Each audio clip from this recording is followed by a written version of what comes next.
they mention the fatality and what they want it to be. Some stuff is just kind of over the top when we say we can't do that. Can you give me an example? What's over the top? I really want to know what would not make it. There's a reason they're over the top.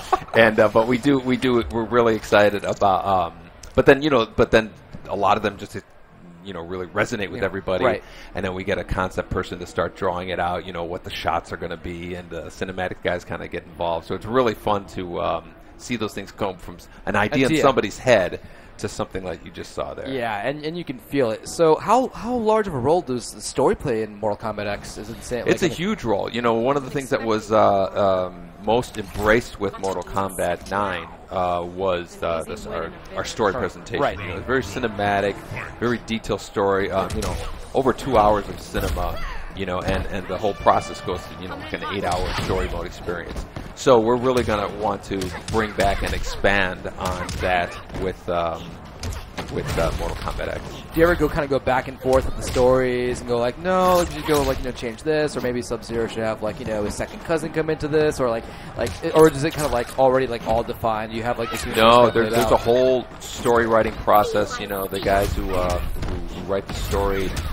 They come up with a couple paragraph summary, and they'll do a 10-page treatment, and then a full script that looks like a movie script. Wow. So very, very, very long process. There's a lot that has to be taken into account. Right on. So I assume this audio thing is normal, but let's start taking some questions from.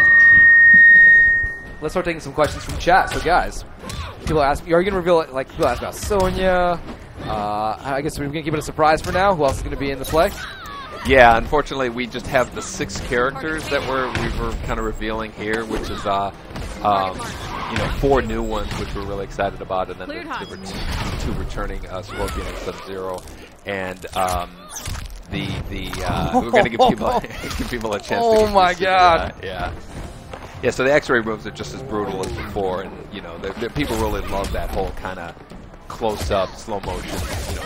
Yeah, no, it's very satisfying. Yeah. And how about this backdrop? It's just very engrossing. You have these animals, these beasts just kind of resting. Yeah, that tiger in the middle you can actually jump off of, which is really cool. And I don't know if you can see. Here we go. Fatality. The knees.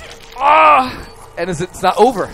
No, she takes her bubblegum out and covers the wound, and then it fills up with. Oh my God! Whose idea was that one? Can you give? You know what? I don't remember. It might have been one of our designers. Brian LeBaron might be the one. I would not have seen that coming. Wow. Yeah, I'm not. Man, intense. So what else are you?